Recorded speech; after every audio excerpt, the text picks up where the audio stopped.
Bechoros Daf Memhei. We're continuing with the mumim of the feet. If a person, while he walks, his knees bang into each other, or his ankles bang into each other, or he has a bunion, or when he sits down, his knees don't touch each other, those are all mumim, and we learned that out from the word oi.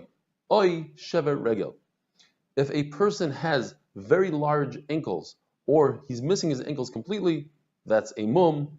Or if his feet are those of a duck, meaning they are as wide as they are long and they're very thin, even though they are not webbed, they have slits for toes, that's still a mum.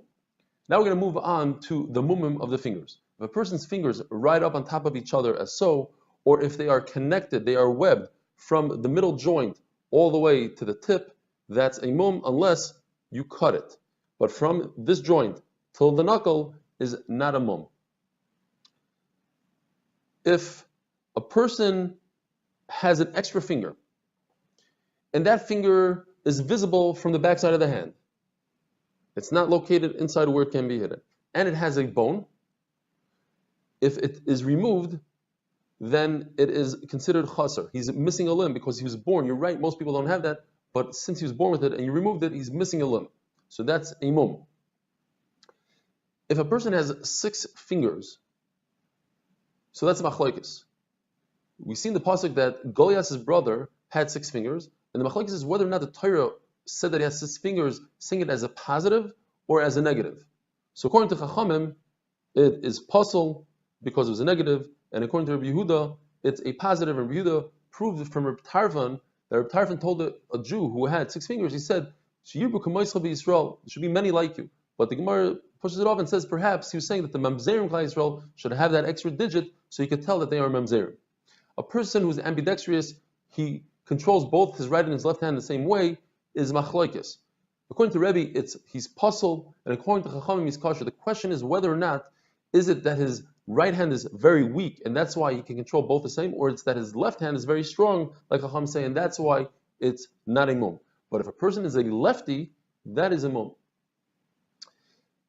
When we talk about an extra finger, so when it comes to tumah, if one finds a finger, is it an aver to be metama the whole room ba'oil?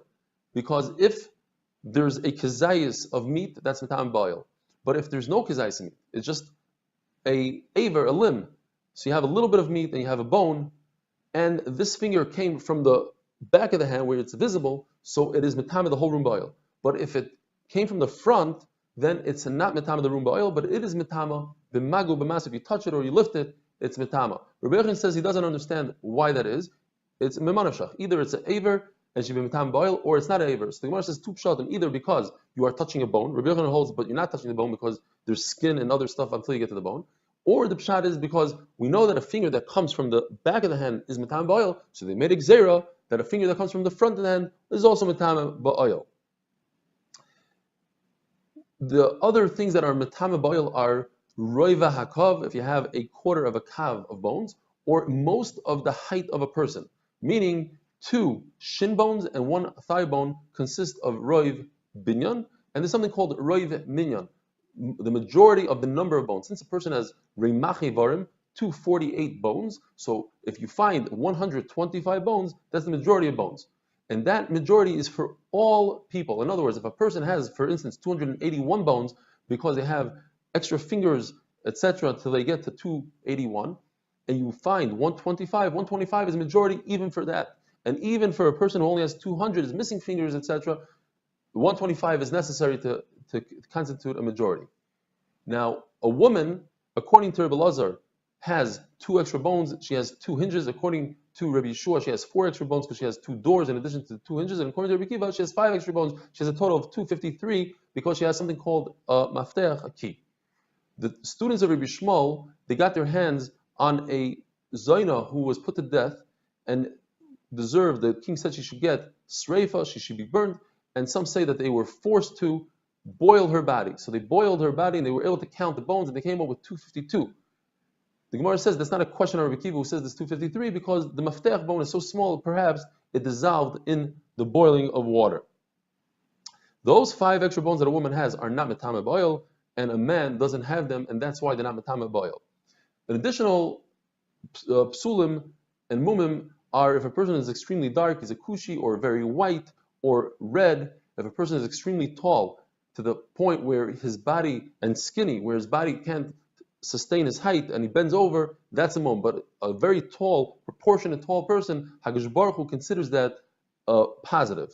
A person who's a dwarf, or a cheresh, or a shaita, those are all mumim. The question is if an animal is a shaita, according to Chachamim, the animal's kosher. According to Rishon Gamliel, the animal is pasul because it's not min mufchar, it's not a choicest animal. A person who's shikr, who's drunk, not from wine, and that kind of shichrus, drunkenness, does not pasul the avodah, that's a mum though. A person who has a nega, but is not tummy, because if he's tummy, he's chayv kares, he's tar, it's a mum. And Rabbi Lazar says, and this knocks out 45% of the population, anybody with a skin tag is a balmum. There's a machlokes whether or not somebody who's drunk, not from wine, from other things, is his avodah is mechul or not, according to Chachamim. Sorry, if it's not from wine is machlokes, and from wine everybody agrees that his avodah is pasul. Rish Lakish said that a very tall person should not marry a tall woman because they'll have extremely tall children. And the same thing in reverse. Two dwarfs should not marry each other because they'll have an extremely even shorter than a dwarf. And a very dark complexioned person should not marry a dark complexioned woman. And same thing, a very light complexioned person should not marry a white complexioned woman. There are three isurim that apply to an animal, not to a person. Oisid is benoi, you're not allowed to shech a mother and her son. And our mission is talking about a father, even a father and a son, according to one man, Omer Chananya. But a father and a son can perform the avodah in the Beis Hamikdash. A treifa, you're not allowed to bring as a carbon, a person who is a treifa, who's going to die that year, can perform the avodah. And a man a kohen, who was born through a cesarean can perform the avodah, but an animal who was born through a cesarean cannot be brought as a carbon. A person who is not careful, a kohen who's not careful becoming tamei mace, if he wants to perform the avodah, all he has to do is accept upon himself that he won't do it in the future. And if a person is married to a grusha chalutz and he wants to perform the avodah, what he has to do is he has to make a neder that he won't be married to her anymore. He'll divorce her as soon as he sees her. Now, according to the Mandama that says you have to talk it over with the chacham, you have to explain to him what you're doing, then the chacham is going to know that you are married to this grusha and he won't break your neder. But if you don't have to explain it to the chacham, according to the Mandama, so you have to do it in front of other people. And according to the Mandama, that even in front of the other people you can break your neder, and you have to do it al das, other people, you have to do it on their will. Have a wonderful day.